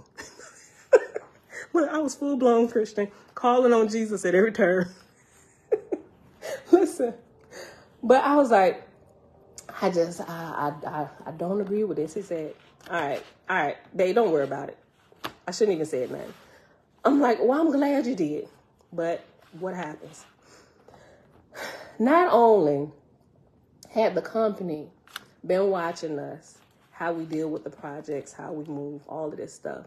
But they also keep a close eye. Not that they micromanage, but they pay attention. Because if you got somebody in there watching the books and stuff, just, you being real detailed, looking at the state of your affairs for your company, and you should have somebody double checking the double checker, right? They were also watching him. I guess he had developed some little pattern. Somewhere he got sloppy, right? And it just happened to happen on our watch. He got sloppy somewhere. They picked up on it. There was actually a couple different things. So there was a couple different things. They picked up on it. Anyway, to make a long story short, they found it out. They called him into the office and they had proof of stuff. And I think the icing on top of the cake was when there are projects that you have to tear down and take to the dump. You know how people go scrap metal and stuff. You can go do that. But if you have a project and the project belongs to this company, any kind of scrap metal, any kind of profit, whatever that comes from there, you're supposed to get the receipt from the scrap yard, dump, whatever, and turn that in with your package along with the money that they've given to you. And a lot of times they give you cash with the receipt or whatever. You're supposed to turn it over to the project manager for this, right? And if we pay for anything out of our pocket with the receipts, dump receipts, because we have to pay to throw stuff away for the company for these big projects. But we also turn it in and they'll reimburse us based on receipts and all of this stuff, right? So, but he was pocketing some of the money. He knew how to do the paperwork so good. So all this money from the scrap and dump or whatever, he was pocketing. He was cooking the books, the project management books, and he was actually taking that money and splitting it with the company or whatever. And the company, I began to pick up on it. They was like, oh man, thanks, because you'll go and we'll scrap whatever here. Thank you for all your hard work. There you go, take that. And they ain't no small amounts of money. Like we scrap from one project. Now when we do it, because we're the owner, we can choose what we want to do with that money. So anytime we've just chosen, like when we have a project and we have to go to a scrap yard, anybody that was working on that project, if we get like $5,000 from the scrap, we'll split it between the workers. Now, if it's two of them, we ain't gonna give them $2,500 a piece, but we're gonna break them off nice. But the rest is gonna go back into the company for the job profit or whatever. But we have given them like $500, because they're massive jobs and they work really, really well, right? So, but this is one of those times, and this is where he got caught at, and this is what got us in trouble. And when they fired him, they also kicked us out, and I'm just like, man, so. But when we sat back and we was going through it, I was like, you know what? I'm gonna write a letter. I'm thinking about my aunt. My aunt will write a letter to Dan Hesse in a minute. Dan Hesse is like the owner. Well, I'm not sure if he still is. I don't keep up with Sprint. But anytime she had any kind of problems with Sprint, she be the one that's gonna write the letter. She ain't gonna be all mouth or whatever. We're gonna put it in the letter. The pen is mightier than the sword, right? That's my aunt fully believes in that, right? So we tried to make amends, write a letter, all of this stuff, and then I put a whole training thing and a whole training process in place on how we're going to handle different things with if it's money coming back from scrap. Like I had to write all of this stuff out, and then with our little apology, all of this, trying to set up a meeting, just trying to, I ain't gonna say kiss and butt, but it was really like kiss and butt at this point, but we did all of this. But the person on the inside, from what they observed, here's how they put it, that there was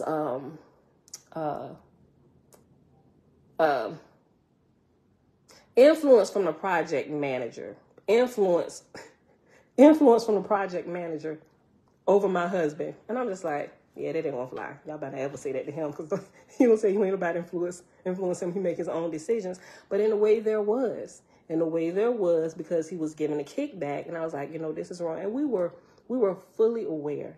We were fully aware, but the way the project manager that was fired, the way he explained it was like, everything is okay. They leave this all up for us to do or whatever. But I still felt deep down in my sha-na-na that something wasn't quite right. And we should have listened to that.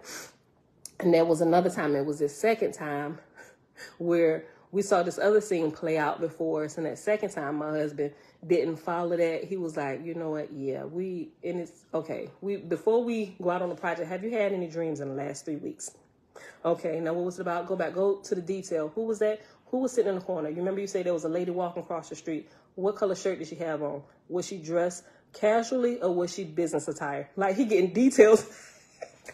He getting details now, paying attention, but what it did, it caused, and if we had to do it over again, I wouldn't want to change it because it caused my husband to begin to consider his ways and how he does business, right? And so a little spanking went a long way with him because it was at that point where he realized, okay, there's just some things that I can do on the streets that ain't gonna fly in legitimate business settings, right? There's proper ways to do this, right?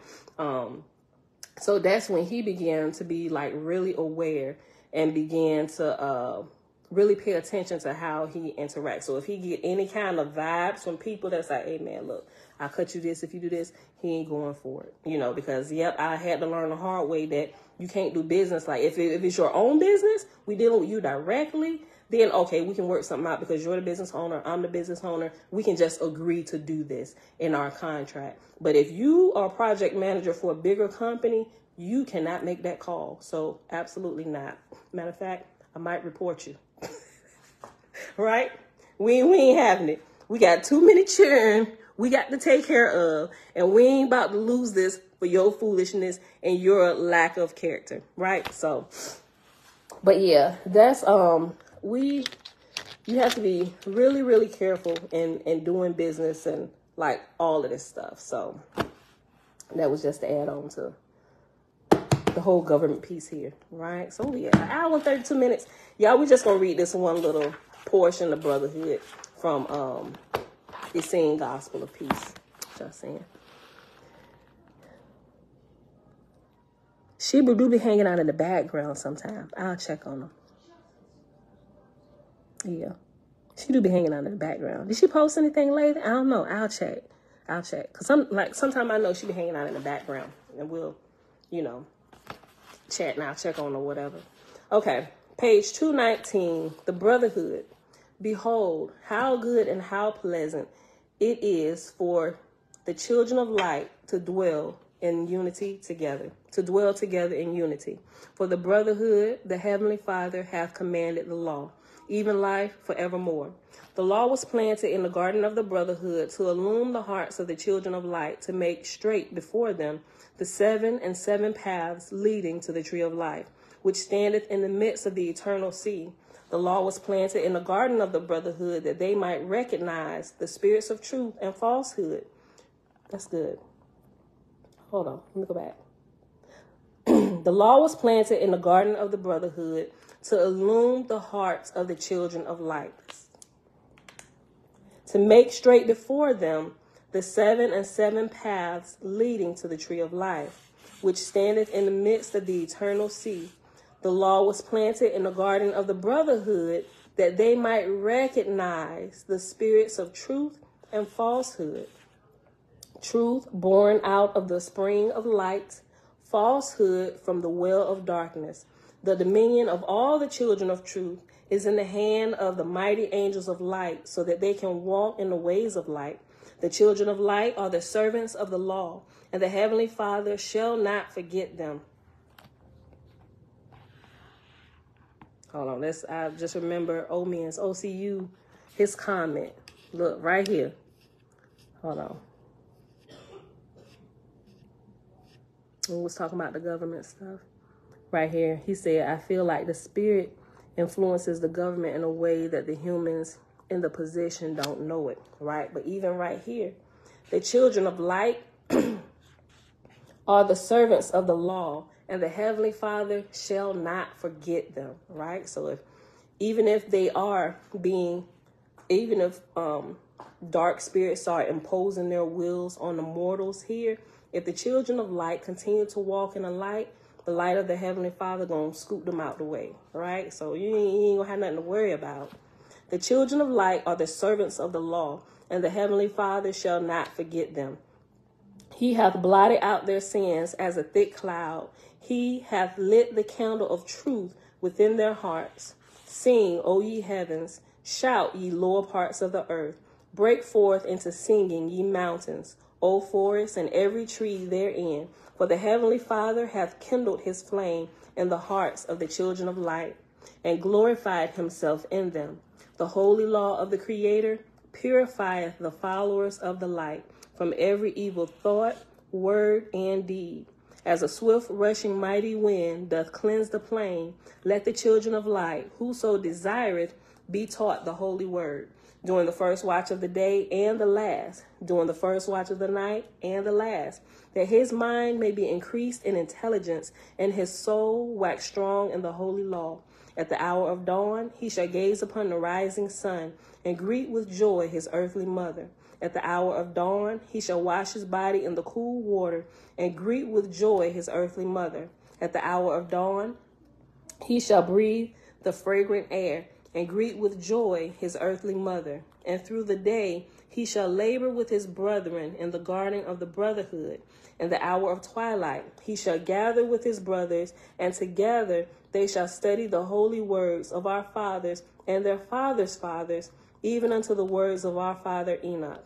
And when the stars are high in the heavens, he shall commune with the holy angels of the Heavenly Father, and his voice shall be raised with gladness unto the Most High, saying, We worship the Creator, the maker of all good things, the good mind and of the law, immortality and the holy fire of life. We do offer to the law the wisdom of the tongue, holy speech, deeds, and rightly spoken words. Grant us, Heavenly Father, that we may bring down abundance to the world thou hast created, that we may take away both hunger and thirst, from the world thou hast created, that we may take away both old age and death from the world thou hast created. O good, most beneficent Heavenly Father, grant us that we may think according to the law, that we may speak according to the law, that we may do according to the law.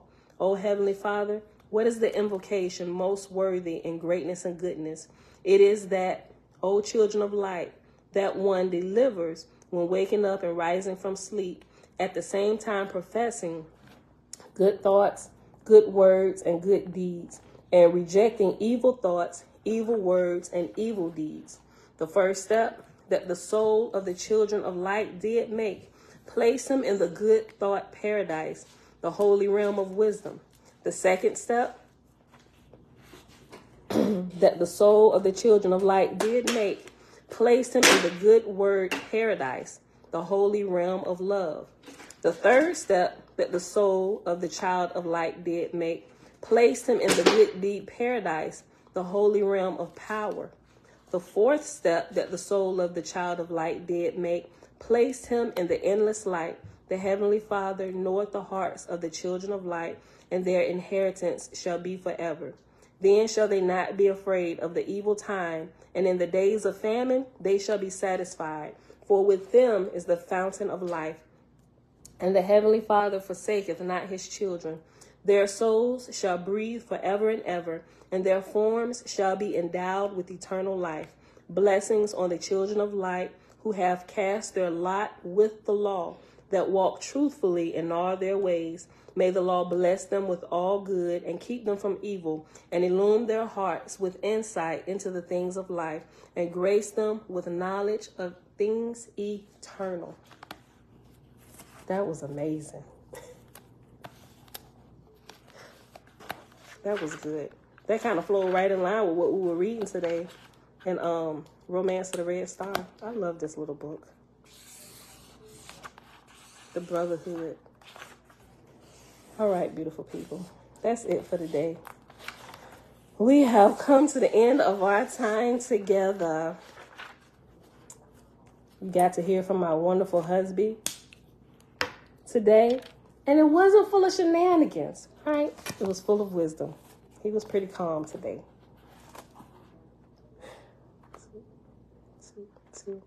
Tomorrow we'll pick this back. Nope, not tomorrow. Tuesday when we come back, we're going to talk about the trees. All right, beautiful people. Today is Sunday, March the 12th, 2023, day 353 of year 4 of reading through books, laws, and prophets. Another 4-year consecutive day count, day 1,372. Today we read in The Romance of the Red Star and the book or Cycle of Sue, pages 83 to 86, which was chapters 3 and 4. No, 2 and 3. Chapter 2 and 3.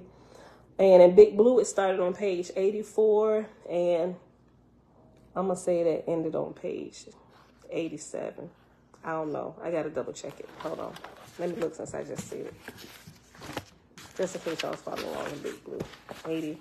I want to say it's 87. Okay. There. I'm sorry. 89. Right. Yeah. 89 because it's more pages because it's the top portion. So 84 through 89 in Big Blue. And then it's Sing Gospel of Peace. We read the Brotherhood section, and that was pages 219 to pages 222. Father, we thank you for the law, the inner law of life and light, and that it is made available to all. But, son, of course, you got the blanket over your head. All right, beautiful people. That's it for today. I'll check on Shebrew. I'm sure some of y'all probably already didn't send her a message or whatever. Shebrew, if you're hanging out in the background, sis, we love you. If you ain't here, we're going to check on you. Make sure you're doing good and all is well. But thank you, everybody, for hanging out. Misha, Creator Gang, and everybody else here that came in that's hanging out in the background. I appreciate everybody coming to hang out with me on a daily basis. Just to experience the shenanigans of my household while we read and spend time together. I appreciate you all. Hold on. Shalom, Arthur. Shalom, shalom. Freeborn, peace. Natsayahu, shalom. I'm going through seeing people that I may have missed that actually chimed in. I know if y'all chime in sometime and I skip over your name, just me, shalom. I be scrolling real fast sometime, and it's not on purpose. I just probably missed it because I was scrolling too fast. So I hope y'all don't take offense. But I think I got everybody else that said something. I said, hey, Prince, what's going on, brother? Wait, is you in church today watching? Are you still here? Look, where we at? What time is it? He might be sitting in Sunday school. I'm going to leave Prince alone. Prince on a mission. He being a light in the church house with his gift of playing on them guitar strings. He has an awesome gift too. He plays beautifully. All right, y'all. I think that's it. I think I got everybody. And if I miss you, I don't think I missed nobody. But anyway, beautiful people, enjoy the rest of your weekend. Where is the on the lookout to? Global Purpose, shalom, sis. Where is on the lookout to?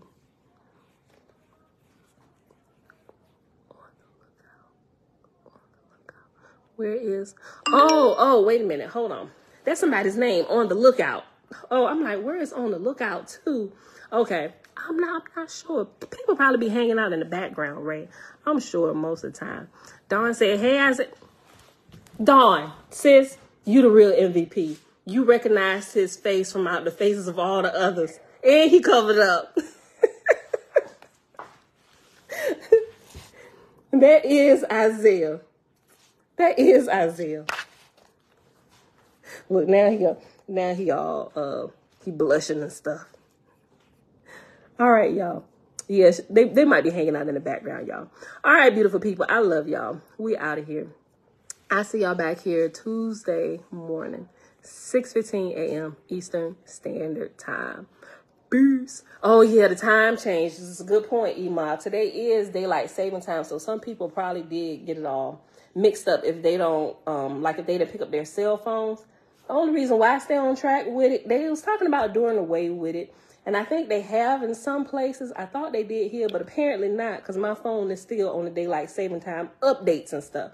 So when my phone automatically we update here. But I need to go and fix all my clocks now because we at 9:22. Yeah, my stove say 8:22. So, but yeah, it got you too, Ma. Yeah, yep, got me this year. All right, y'all. I'm gonna post. The guy I was telling you about, the government that actually help people. I ain't gonna say clean up their life or whatever, but he gives some really, really good insight on people who want to run for government, right? And he's non-biased. I really like him. I really do. I'm sure he's not the only one, but he's the one I've come across that brought to light a lot of the things why people get their hands tied when they get into government, because they catch you. They catch you early when they realize and see you're a viable candidate. They'll catch you. They want to influence you before you even get in there and make the change that you said you was going to make. And that's how a lot of people that run good campaigns, like, yes, finally somebody for the people, then they get in an office and don't do nothing, or it seemed to us that they don't do nothing, you know. And I know that was a double negative. Don't do nothing. Don't do anything. A lot of times it could be that their hands is tied, or it could be that they're fighting an uphill battle, you know, and there's not a lot of people that's willing to step out and step behind them to get some things changed. And a lot of things just kind of sit on the desk of some of the legislators, you know, so we'll see. We hope to change that in the coming days and generations or whatever, you know, so. All right, beautiful people. Yeah, right, Jamil. I mean, well, Jamil said, I wish they would stop that. It doesn't even make sense. I mean, I guess I can understand why, because how the sun rotates around, you know, the earth. I mean, how it's dark in one place and light over here.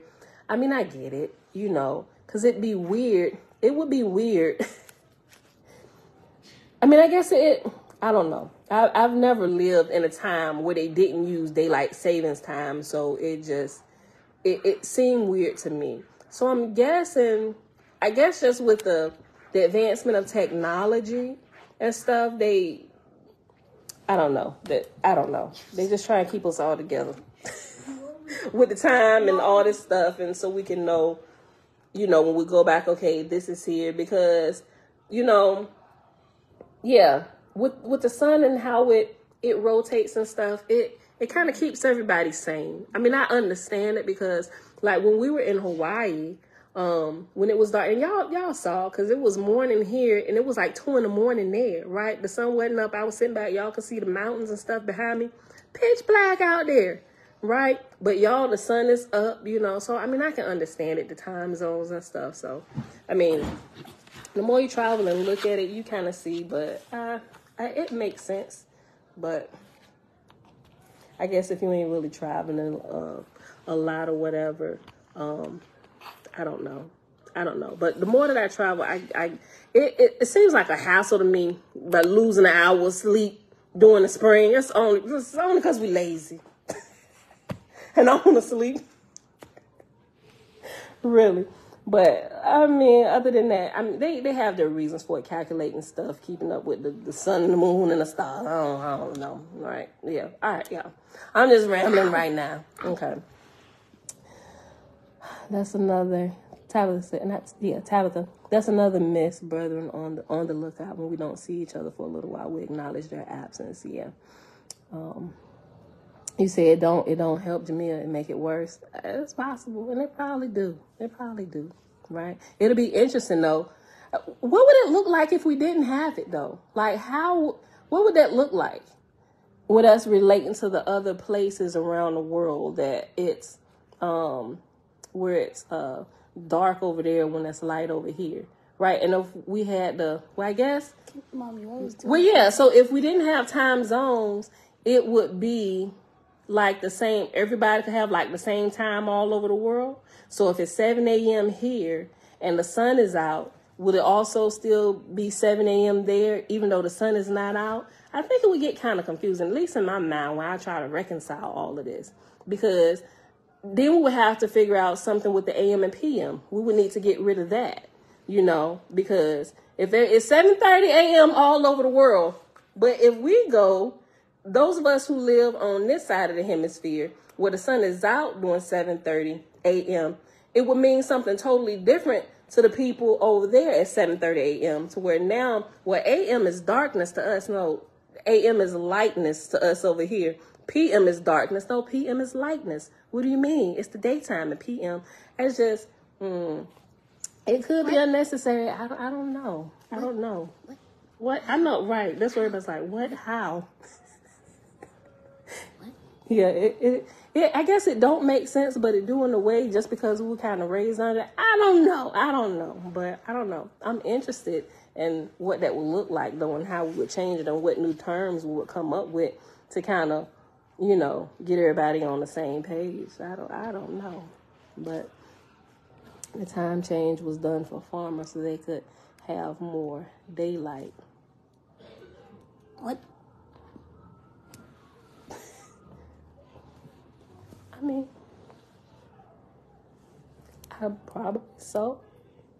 Probably so. But what did they do before then? And I probably should have, as much as I studied the sun, moon, and the stars, I probably should have looked into that. Thank you, Emma. Go research it. That's what I was. What did they do before then? What were the farmers doing before they actually instituted that? Because didn't the farmers already know before they instituted that, before the advent of all this technology? Didn't they know to do that anyway? Because they rise with the sun anyway, right? And they would know when the seasons are changing that, okay, this is a different season. And, you know we get more sunlight during this season, right? I thought it was for the school kids. That's what my mama said. They don't need more time on the clock. I don't know, but that's good though. We should definitely look into that. The start. You know what? Let me just Google it real quick. It's Sunday. Listen, if y'all gotta go sit in y'all church. Wait a minute. Wait. Over here. Wait, hold on. Oh, look, I know. Look, all I know is I'm gonna take a nap later. Dawn said I'm all confused. I'm gonna show you the dining room. Wait a minute. No, you don't need to. Stop. We don't know everybody hanging out in the background. Don't be going to show them all our house and stuff. Tell me something. Let me go show y'all the dining room. No. You can see from the pictures that I scrubbed, that I post. We're in the dining room. Hold on. But in the fall, it's super dark at 5 p.m. because of the changes. It is. That is creepy. They did it for Justin said they did it for agricultural reasons and industrial reasons. I'm about to Google it real quick. I know we can't just Google everything all the time, but we are right now. Mom. Hold on. Why did they institute? Somebody done already been asking. They right. Okay. Daylight saving time was first introduced in the United States in 1918 under the Standard Time Act as a measure to save fuel. I think everybody listen to this. Everybody was wrong. Hold up. Go get some comments, put it on babe. Listen, this is what they said. They ain't got nothing to do with the price of tea in China. Listen. Daylight saving time was first introduced in the United States in 1918 under the Standard Time Act as a measure to save on fuel costs during the First World War by adding an extra hour of sunlight to the day, according to the Library of Congress. How do you add an extra hour of sunlight to the day? You have no control over that. They added an extra hour. How? Right, how, Isaiah? Listen. Look, Jamil, don't hype him up, because he'll show y'all all our house. And then it'll be all on social media. And then we're going to have to move. Look. Hold on. At the end of the day in spring, it gave them an hour to finish whatever. We are not an agricultural country. Trying to get it off my head. Well, we used to be more agricultural. I mean, because we outsource everything now, right? Even during the height of COVID, they're now paying farmers not to farm on their land so they can continue doing business with other countries, importing and exporting and all that stuff. You know, we used to be big into agriculture. Every country should have its own agricultural economy going on, where it helps to sustain your own country, right? But they did it. But they did do it for farmers too. We learned that in high school. Dawn said I learned that too. I must have missed that day. I zoned out. I was half paying attention to my teachers.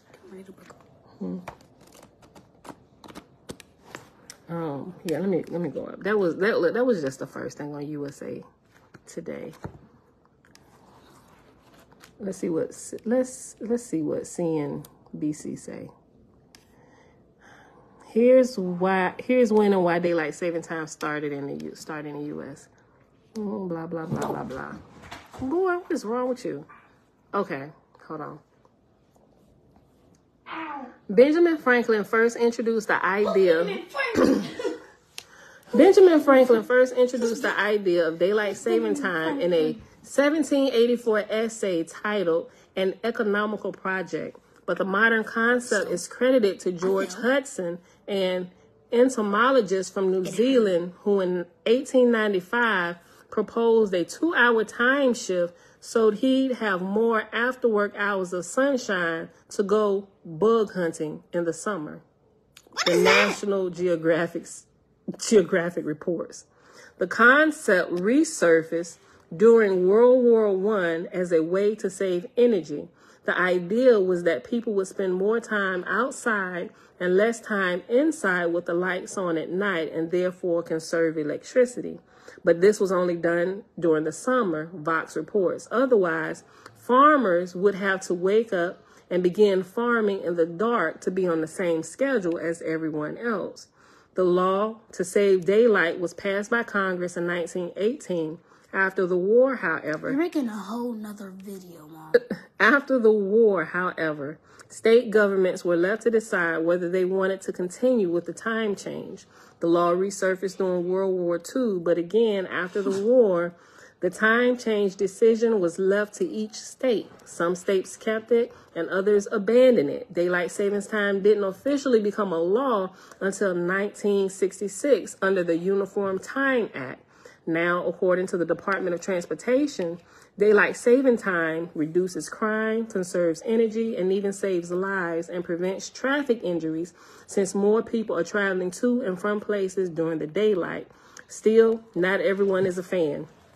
After all, springing forward and losing an hour of sleep can hurt workers' productivity. Studies have shown that even one night of not getting proper sleep can have ripple effects. It can make you feel hungrier than usual. It puts you at a greater risk of accidents while driving and at work, and it can decrease your focus, and it can make you susceptible to catching a cold, all of which I am a witness. It absolutely can. States can opt out of daylight saving time. Hawaii and most of Arizona already have. All right. Another handful of states have considered and experimented with it. American Samoa, Guam, Puerto Rico, and the Virgin Islands also don't observe daylight savings time. Okay, and I think that's the end of that, but it gives you some more references and stuff. Yeah, so, hold on. Let me go back. Yeah, so, Mom, can you stop the video?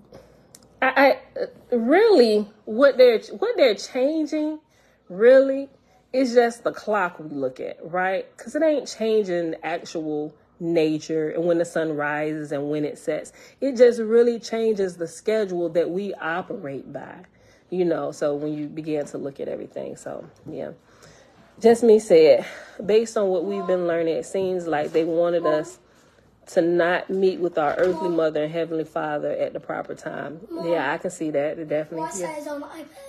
Why is Sai on the iPad? Because I unlocked it for him. I told you I can get on the iPad tomorrow. You did, but you were asleep, sis. All right, y'all. So that's it. That's all about daylight saving time. Yeah. So it's been left up to the states. Some choose to keep it. Mama, some don't. I have one thing to say to you. What? At this point, I guess it's really... I have a thing to say to you, Mom. What do you have to say to me, son? When Bella wakes up, she's scary. Talk about my daughter.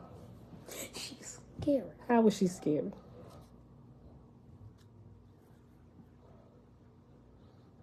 My daughter is beautiful. That's what her name means. Beautiful. All right, he's just being a big brother now. All right, we out of here, y'all. We just. I'm gonna end this. All right, y'all. No, Bella. I am Bella. Okay, how about you can end one and you can end the other? Which one you want to end, Bella? This one? Okay, Zay, you can end Facebook. All right, beautiful people. We out of here. I just turned into Batman. Peace. Just turned into Batman. Dawn said, dang, Isaiah, I see those